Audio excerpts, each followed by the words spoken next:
Torej, v čast praznovanja rojstnega dne Radia Študent, 47. po vrsti, na vas nastopajoče najprej povabim k požirku žganja, da se duhovi sprosti in tako naprej.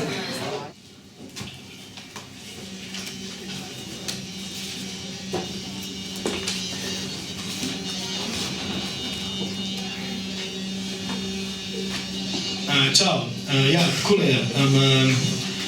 Glede na to, ker proslavljamo radio, se mi je zdaj tako kar ideja, če preberem nekaj, kar ima opraviti z zvokom, oziroma tistim, kakor se nekaj sliši. In to bom v bistvu zdaj tle probal prebrati. Gre pa takole.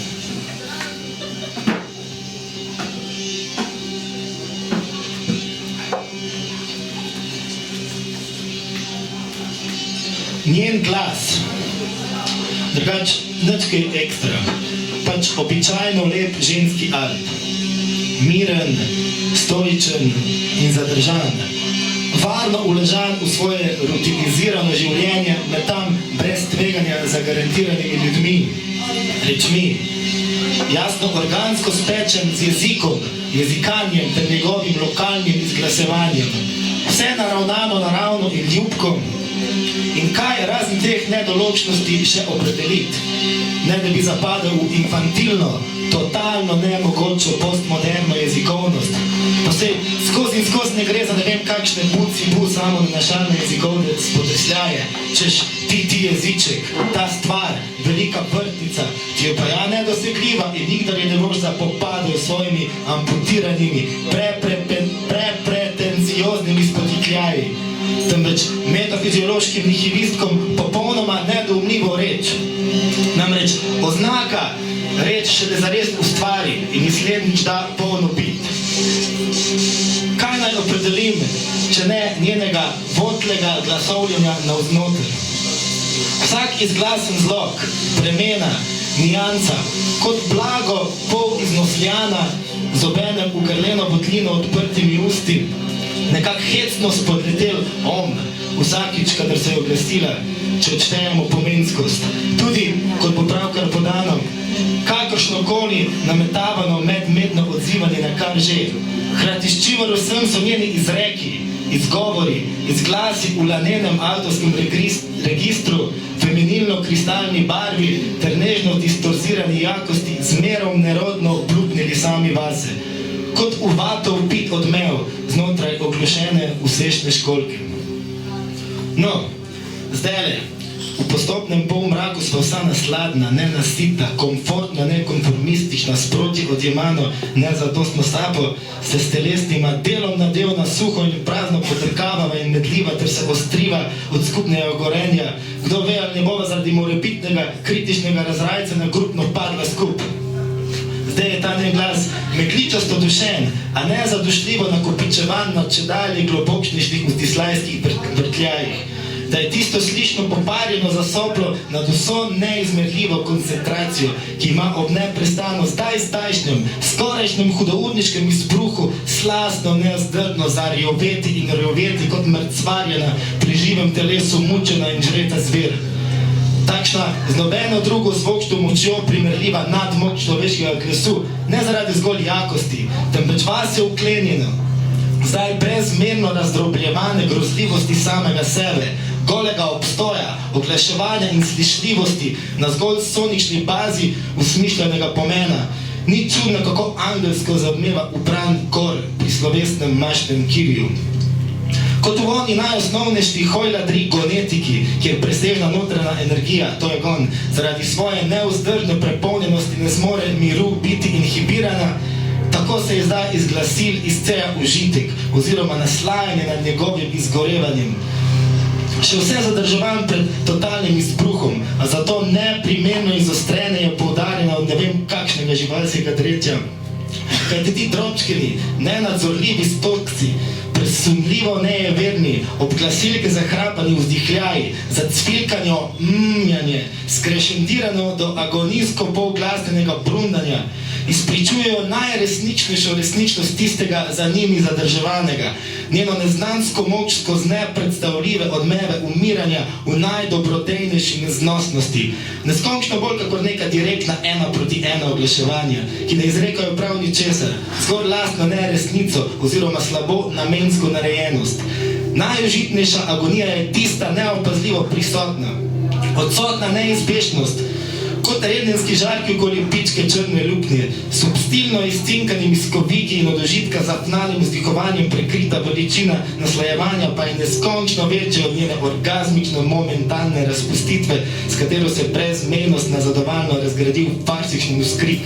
In kako preslastni, zaradi popolnoma nepričakovane osuplosti, saj je že bilo pričakovati malce žvaljena in šlatene in popukancije, to da tako odfukane odjebenosti, kakršna me zdaj vso preveva, potem osvobojeni v poslednji trgani senci sramežljivosti, so njeni nejeverni, slabo in ciljeno zatajevani, a zaradi tega najnaravnejši iztokani glasovi.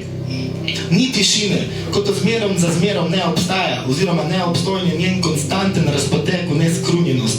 Je zgolj, ali še več, njeno neprestano zvočno vzpostavljanje. Zdajle nestišljivo dihan rajc, ki se ga oprijema kakor zadnje obupano, že premagano, prevrnjeno majanje pred znegirajočim padcem, za katerega globinskim štrbunkom prežijo nova in nova piskanja, tišinska mrtvost, slošlatelju neuničljiva, neskončna zvočnost tudi ob popolnem vakumu taj zune. Se šele tedaj, resonirajoč sam vase, v svoje prisluhe zares presliši, sliši nič, nezatajeni, pa pritajeni vzdihi, obojni nerazločljivo prepletani kot kotaljena mokrota sotočja dveh rek, so prva plast, nad katero skrajno izostreno bdi brezzvokna naelektrenost. Iskreče prekinjanju ter obenem skozi in skozi stalno vokalno izsikavanje, kako z brutalnim teptalnikom betona nabijeno rezko pihanje parnega stroja, a pretanjeno kot raztopljena in vrtena glina pod duhovitimi kiparskimi dladmi, med oblatenimi prsti, vse oblikovano z esenco človeškega glasu, samo senca slednjega, obličevanega v užrelu in ustni botlini zamolklo za tresljanimi, na vibriraje uzurpiran zrak s senzibilnimi glasilkami, skozi uhlje v glavo in oznako me razrajcujejo, kot bi mi iz mesa in drobovja navzven lizala notranje kožne stene. Erekcija je irreverzibilna, njeno posopihavanje mi pofafuje kurčne žile, razdrobljevano, dihano pozirajoč dalje, kot že tako nemirno narezljena gladina znenada poprime v skrunjeno ravnino popadajoč val. Neprestano in nenadzorovano, nezmožno druge natančne napovedi, kakor te, da se skozi in skozi ob naključno napikanih intervalih zagotovo pojavi. Preide v tiho momljano stokanje, kot se na videz povsem spokojen dojenček tik pred snom zasanja v predpražje sanj in se njihova maternično lepljiva plazma naloži na natanko zavikane stokce. Glas, poglobljen in zadrhteno jamrajoč, tudi če dalje pogosteje začenja, ko je iz od nje prešlanjo, da njo segam pod tkanino in mi dotikalne strugice zatipavajo zglajeno kožno povrhnico. K temu se prav kmalo vrnem oziroma napredujem. Nadvladovat zadihano posigavanje, kot bi zadušeno zadanel obsceno slovesen gong. Če tudi zaradi svojih občutij in gomazenih vse vprek v sebe in izven neskončno, povsod, kot sem in nisem, tudi v slednji bomo še kakšno rekli, zaenkrat ni treba ne vem kako vzdihovati in podihavati. Zaradi presladnega izgorevanja spuščati glasove, kakor prebava vetrove, mi prav zaradi njene nezadržljivosti, tako najslastnejše upišeč prerajcenega dihanja, polvede uhajajo podobni dušni izpusti, ki niso vezani z neposrednim draženjem tega ali onega fizičnega receptorja, božanjem, gnetenjem česarkoli, temveč zgolj refleksno odzvanjajo na njeno medleno uživanje, kot se neločljivo lovita temi v dvojni fugi. Odbojno nameme, obojno rajca, bolj odmala do vsakega dotika ali ustraženja, izdiha čestilnik, prižetja zakrivljene, vse raztejene ženskosti. Res pa je, da se do tistih poglavitnih dotikov ter trkov še nisva doščegetala. In njen ne po avtomatiziranem in naravnem metrumu, temveč čisto netaktnem podrekavanju udov in stiskanja ognjev. Ni niti najmanjšega trenutka, v katerem ne bi bila dotaknjena. Skupaj staten organizem ali raje dvojeno organiziran orgazem, njen uravnavan dah, tako se s krošnje ožganih listkov prelizuje tujčevski veter, prisihajoč iz sebe v žerjavičasto hrumenje, prek komaj slišnega zacviljenja, piskanja, kakor ono visokofrekvenčnega ne znaš več ločevati od lastne predstavne namišljenosti, nazaj do zabrelo zmeglenega sebe. Postaja ali kvot, skozi katerega vibriranje se začenjajo oglaševati in uglaševati ostali z njim nerazdružljivi zvokšti, oziroma pohodni, prehodni ostanki, ali raje v slišnost izsranji presežki. Kar nekaj jih je, neskončno pravzaprav. Zato je njihovo naštetje bolj ali manj brezvezno. Torej se jih nekaj omeni, opredeli in spesni ter postavi funkcionalno operativnost. Recimo takole, naprimer, na tem ali onem nenadrejenem vršičku bodijo naenkrat nezadržljivo stisnem zagorelo pičkasto mednožje, bodijo zasesano zaližem, kot bi z inverziranim umetnim dihanjem hotel sesuti pljuča, iz njih izsesati v zrak, da skoraj čisto refleksirano oglaševanje nima niti časa izoblikovati konkreten, še tako invalidno razsut nepokreten izglas. In na gosto zavibrira le njegova komaj stvarna osenčenost, v falzetnem registru zatreseno nedovršenostjo, komaj slišno cviljenje, gibko zastekleno in zajezeno na povišenem hrumenju, ki se odvisno od nadaljne prešlatanosti lahko teleportira v zadržan, defenzivn av. Zbitek ugodja in tope neprijetnosti ali dosta nasladnjene, hvalovčke, prave grdinske ter onomatepolizirane jebemo mater pičko kurvo še. Skratka, lahko se jih pesni v brezčasen nedogled. Tako, ne da je premalo besed za njihovo neskončno pojavnost, ampak jih je preveč. In besedna neskončnost je večja od pojavne. Hvala.